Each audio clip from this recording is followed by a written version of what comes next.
Assalamualaikum warahmatullahi wabarakatuh. Innal hamdalillah nasta'inuhu wa nastaghfiruh wa nu'minu bihi wa natawakkalu alayhi wa na'udzu bihi min shururi anfusina min sayyiati a'malina. من يهديه الله فلا مضل له ومن يضلل فلا هادي له أشهد أن لا إله إلا الله وحده لا شريك له وأشهد أن سيدنا ومولانا حبيبنا محمدا عبده ورسوله اللهم صل وسلم وبارك عليه وعلى آله وأصحابه والتابعين لهم إلى يوم القيامة أما بعد فقد قال تعالى في كتابه الكريم إن الذين قالوا ربنا الله ثم استقاموا تتنزل عليهم الملائكة ألا تخافوا ولا تحزنوا وأبشروا بالجنة التي كنتم توعدون نحن أولياؤكم في الحياة الدنيا وفي الآخرة ولكم فيها ما تشتهي أنفسكم ولكم فيها ما تدعون نزلا من غفور رحيم ومن أحسن قولا ممن دعا إلى الله وعمل صالحا وقال إنني من المسلمين ولا تستوي الحسنة ولا السيئة ادفع بالتي هي أحسن فإذا الذي بينك وبينه عداوة كأنه ولي حميم وما يلقاها إلا الذين صبروا وما يلقاها إلا ذو حظ عظيم وقال تعالى قل إن الموت الذي تفرون منه فإنه ملاقيكم ثم تردون إلى عالم الغيب والشهادة فينبئكم بما كنتم تعملون وقال تعالى كل نفس ذائقة الموت وإنما توفون أجوركم يوم القيامة فمن زحزح عن النار وأدخل الجنة فقد فاز وما الحياة الدنيا إلا متاع الغرور. Hadirin dimuliakan,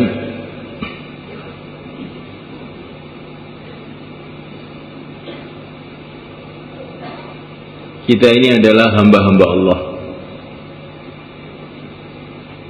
Kita ini adalah miliknya Allah. Tinggal di bumi Allah, di bawah kolong langit Allah. Makan rizki dari Allah. Menghirup udaranya Allah. Bergelimang ke sana kemari dalam nikmat-nikmat Allah yang tidak ada batas. Setiap nafas kita adalah nikmat Allah. Setiap kedipan mata kita adalah nikmat Allah. Setiap denyutan jantung kita adalah nikmat Allah. Setiap aliran darah kita adalah nikmat Allah. Kita berjalan dengan nikmat Allah. Kita bisa duduk dengan nikmat Allah. Kita bisa berpikir dengan nikmat Allah. Kita bisa mendengar dengan nikmat Allah. Kemana saja senantiasa kita ini bergelimang dalam nikmat-nikmat Allah yang tidak bisa dihitung. Nikmat yang kecil semula kan.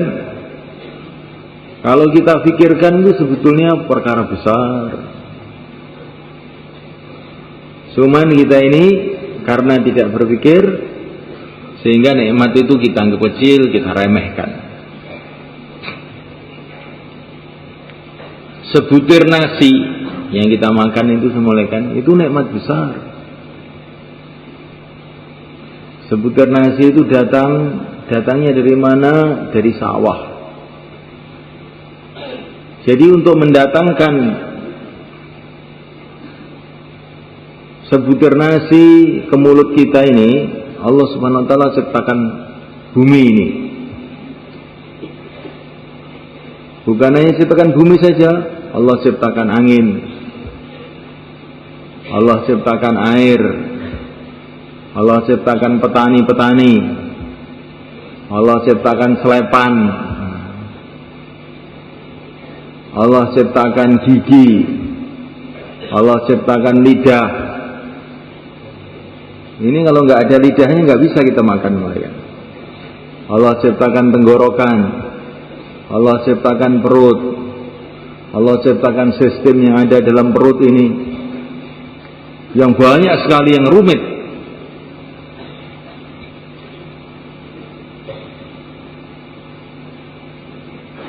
Allah untuk ciptakan sebutir nasi ini, Allah gerakkan beribu-ribu makhluk, bahkan memang berjuta-juta makhluk digerakkan. Kalau tidak ada matahari, maka padi itu nggak mau tumbuh dengan baik. Maka ini sebutir nasi ini ada kaitan dengan matahari. Dan matahari itu nggak bisa berjalan dengan baik kalau tidak dikaitkan dengan planet-planet yang lain. Jumlahnya sudah nggak ada yang bisa ngitung. Jadi untuk datangnya nasi ke mulut kita ini memulaikan Allah ciptakan matahari, Allah ciptakan bumi, Allah ciptakan angin, Allah ciptakan ini yang tampak, belum yang tidak tampak. Allah ciptakan malaikat-malaikat sehingga sebutir nasi tadi bisa sampai ke mulut kita. Tidak ada makanan yang sampai ke mulut kita kecuali itu secara gaib dihantar, dikirim oleh malaikat-malaikat.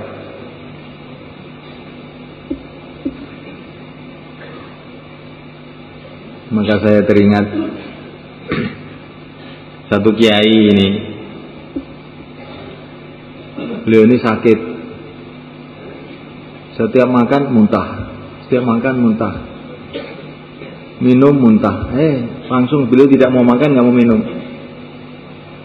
Ini malaikat sudah tidak dikirim oleh Allah untuk memasukkan nasi ke perut saya. Ini mesti mati saya sebentar lagi. Terus mati dia.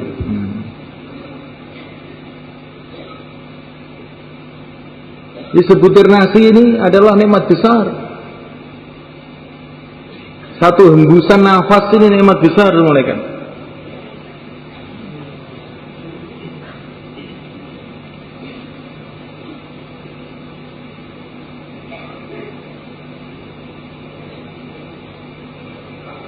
Kalau Allah Subhanahu wa taala tidak tolong kita, kita tidak akan bisa bernafas. Banyak teman-teman kita yang nafasnya sudah berakhir, telah menghembuskan nafasnya yang terakhir. Masya Allah. Walaupun didatangkan 1000 dokter, 1000 dukun,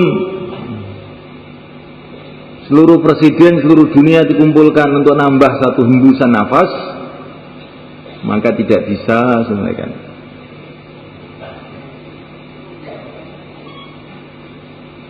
Kita ke WC membuang kotoran dari perut kita, nikmat besar. Ada satu teman ini nggak bisa berak, maka dia dioperasi di Surabaya 50 juta untuk bisa berak. Jadi berak sekali itu harganya 50 juta semuanya.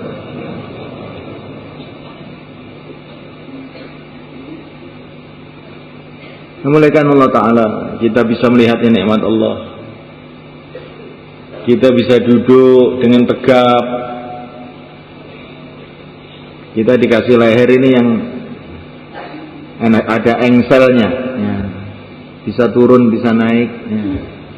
Disyukurilah kalau ngaji itu kepalanya diangkat. Kalau ngaji kepalanya ditaruh di bawah, engselnya Nanti kalau dicopot oleh Allah bagaimana?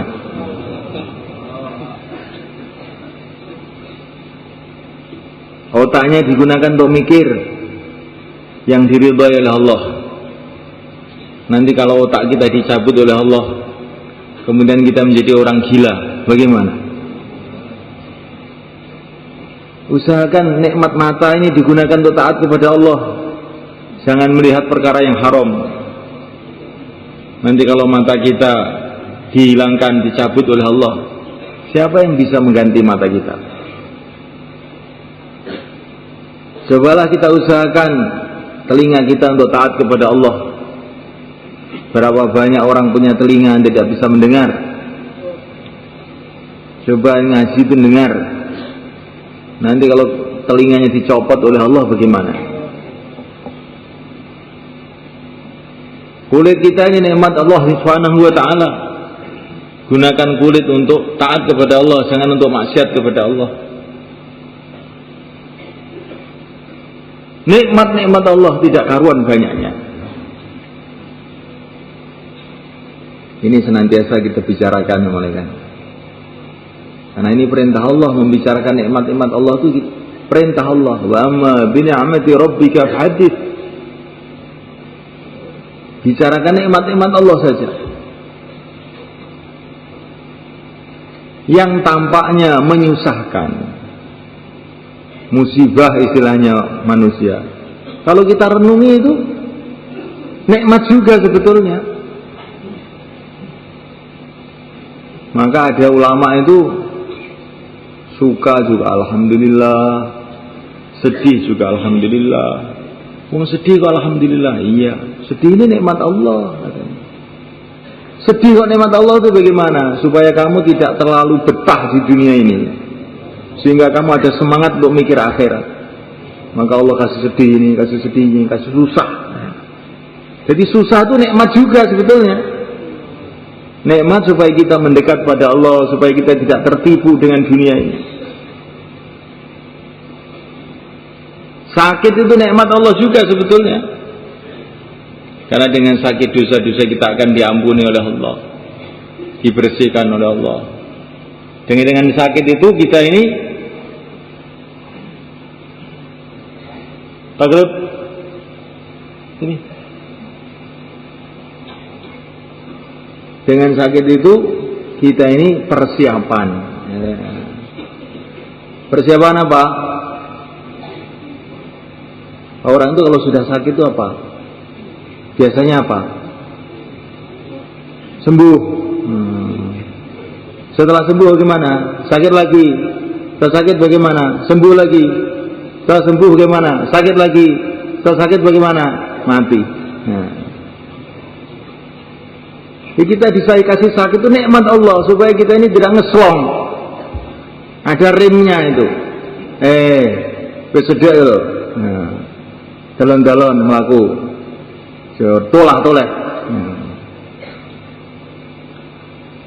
Maka sunnah malaikat Allah Ta'ala, alhamdulillah ala kulli hal. Dalam setiap keadaan kita ini memuji Allah. Kita dakwah dimudahkan oleh Allah, orang-orang mau ikut, alhamdulillah. Ini nikmat Allah. Kalau orang-orang itu susah diajak, nikmat Allah juga. Supaya kita ini tawadhu. Kalau semua orang ikut, mungkin kita jadi sombong, malah rusak kita. Kita biar tawadhu, biar pahalanya tambah banyak. Kayak Nabi Nuh alaihi salatu wassalam, dakwah siang dan malam, orangnya sedikit yang mau ikut, tapi justru menambahkan derajatnya Nabi Nuh di sisi Allah. Salamun ala Nuhin fil alamin. Nabi Nuh dapat salam dari Allah Subhanahu wa taala. Siang malam dakwah dengan susah payah. Pokoknya orang itu sebetulnya kalau mau mikir itu pokoknya muji Allah terus. Alhamdulillah, alhamdulillah ta'ala.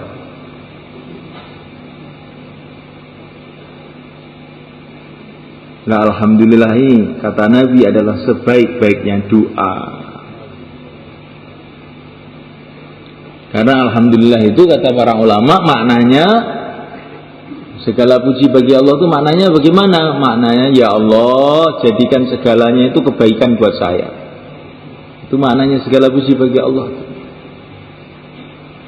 Segala puji bagi Allah.